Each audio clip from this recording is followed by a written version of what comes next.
Азербайджанская республика и Республика Армения. Ադրբեջանի Հանրապետությունը եւ Հայաստանի Հանրապետությունը կանգ են առնում իրենց զբաղեցրած դիրքերի վրա։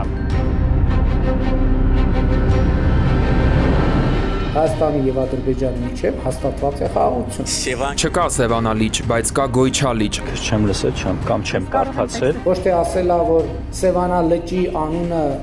Գոյչա է, այլ ասելա, որ եթե նայենք ցարական Ռուսաստանի քարտեզների, ասում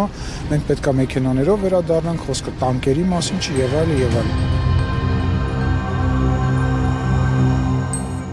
Պատերազմի մի շարք մասնակիցներ, ռազմական փորձագետներ վերջին 5 տարիներին պնդում են, որ եթե այն չդադարեցվեր, հայկական կողմը չէր պարտվի։ Դուք ծանոթ եք այս գնահատականներին եւ կիսում եք դրանք։ Ծանոթ եմ եւ հիմնականում կիսում եմ այդ գնահատականները, դա պայմանավորված է նրանով, որ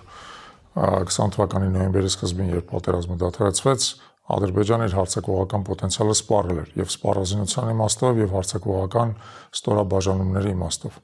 Եվ եթե մենք շարունակեինք պատերազմը եւ ծմերը կարողանանք անցկացնել, մեծ հավանականությամբ Ադրբեջանը սկսելու էր հետ նահանջել։ Պատերազմը կանգնեցվեց մենակ մի պատճառով, որովհետեւ Հայաստանի քաղաքական ղեկավարությունը ի սկզբանե մտել էր պատերազմի մեջ պարտվելու նպատակով եւ դա իդեալական պահն էր պարտություն արձանագրելու։ Հակառակորդը մտել էր Շուշի, թե մենք կարող ենք իրենք Շուշին շրջափակենք, բայց դա անելու փոխարեն դա օգտագործվեց որպես առիթ պատերազմը մեր համար վատարագույն կետում դադարեցնելու համար։ Իշխանությունները հայտարարում էին, թե հանրությունը հնարավորություն կունենա ծանոթանալ 44-օրյա պատերազմի հանգամանքներն ուսումնասիրող քննիչ հանձնաժողովի զեկույցի առանձին հատվածներին, հաշվի առնելով, որ փաստաթուղթը գաղտնի տեղեկություններ է պարունակում։ Այդուհանդերձ այն ուղարկվեց ազգային ժողովի արխիվ։ Ինչու՞։ Ճշգրիտ պատասխանը չգիտեմ, որովհետև փաստաթուղթին ծանոթ չեմ, բայց կարող եմ ենթադրել հետևյալը, որովհետև այդ փաստաթուղթը կազմել են իշխանության կողմնակիցները, բայց իրականում փաստաթղթում պարունակվում են այնպիսի տեղեկություններ, որոնք ցույց են տալու գործող վարչախմբի մեղքը պատերազմը կանխամտածված պարտության տանելու եւ կոնկրետ ձախողումների, որը եւ հետագայում հիմք հանդիսանելու համապատասխան քրեական պատասխանատվության համար։ Որքան են արժանահավատ իշխանությունների հիմնավորումները ռազմական բյուջեի նվազեցման, ժամկետային զինծառայության տևողության կրճատման վերաբերյալ, արդյոք վերոնշյալ քայլերը նպաստում են բանակի հզորացմանը։ Հիմա ամբողջ աշխարհում տեղի ունենում ռազմական բյուջեների ավելացում, եթե տեղյակ եք, օրինակ ՆԱՏՕ-ի շրջանակներում հիմա արդեն պայմանավորվածություն է ձեռք բերված մինչև 2030 թվականը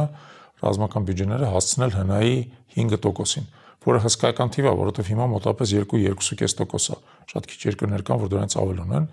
եւ նախատեսվում է 5%-ի հասցնել։ Ադրբեջանի ռազմական բյուջեն չի կրճատում, հաջորդ տարին աճում է 4%-ով այս տարվա համեմատ, ժամանակակից սպառազինություն է գնում։ Մենք կտեսնենք արդեն այդ սպառազինությունը, նրանք արդեն փորձարկում են, ցույց են տալիս այդ սպառազինությունը, գիտենք նաեւ որ կործանիչ ավիացիա են գնում եւ այլն, եւ այդ պայմաններում մեր կողմից նվազեցնելը սպառազինությունների գնումը դա ինքնասպանության է հավասար։ Բացարձակ աբսուրդային է հնչում Հայաստանի ղեկավարության հայտարարությունները նրա մասին, որ ռազմական բյուջեն կարելի է կրճատել եւ դա որևէ կերպ չի վնասի մեր պաշտպաննակությանը։ Իհարկե կվնասի անխուսափելիորեն։ Հայտարարվեց, թե զինված ուժերի զարգացման ռազմավարության հիմքում լինելու է ոչ թե մարտունակ, այլ պաշտպանունակ բանակի մոդելը, եւ որ մեր բանակը Հայաստանի Հանրապետության միջազգայինորեն ճանաչված սահմաններից դուրս լուծելու խնդիր չունի։ Այս դեպքում որտեղ են մնում հակահարձակումը, հակառակորդի տարածքում նրա կարակակետերի լրացումն ու նմանատիպ մարտական խնդիրները։ Հարցի պատասխանը հենց հարցի մեջ է։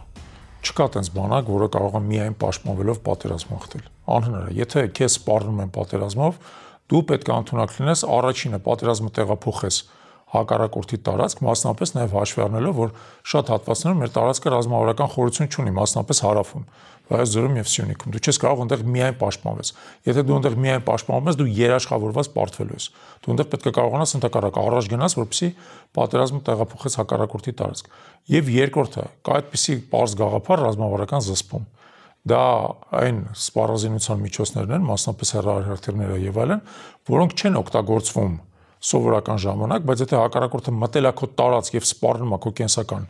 կարողություններին, դու ստիպված ես դրանք օգտագործել, ինչպես Իրանը դա արեց օրինակ Իսրայելի դեմ, որպեսզի հակառակորդին դրանով կարողանաս ինչ-որ իմաստով կաշկանդես։ Ուստի չի կարող լինել միայն պաշտպանական բանակ, դա հերթական կեղծիքն է, որով փորձում են մեր ժողովրդին կերակրել։ Սևանալիճ չկա, կա Գյոյչա, օրերս հայտարարել է Իլհամ Ալիևը, հավելելով, որ այսօրվա Հայաստանի բոլոր շրջանները ադրբեջանական ծագում ունեն։ Ադրբեջանի նախագահի հռետորաբանությունը, ծրագրերն ու պահանջները խաղաղությանն են միտված, թե ագրեսիային ու զավթողականությանը։ Բնավ խաղաղության չեն միտված,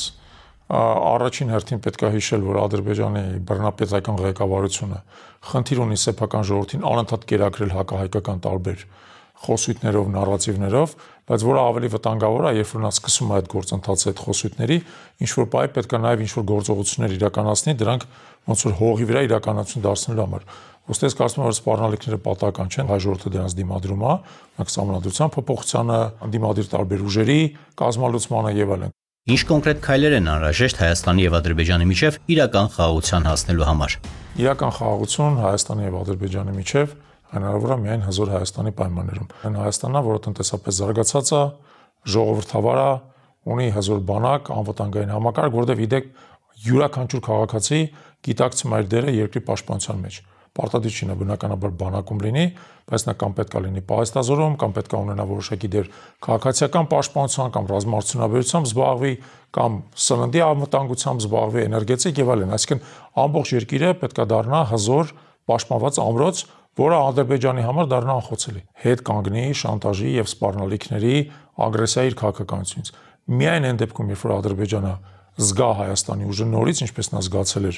սրանից 30 տարի առաջ, նա հետ կկանգնի իր, այսպես ասած, ագրեսիվ քաղաքականությունից։ Ուժերի հաշվի կշիռնա։ Ուրիշ որևէ կերպ խաղաղություն երկարաժամկետ հնարավոր չի, որովհետև քանի մենք թույլ ենք Ադրբեջանը պարբերաբար այդ հնարավորություններից օգտվելը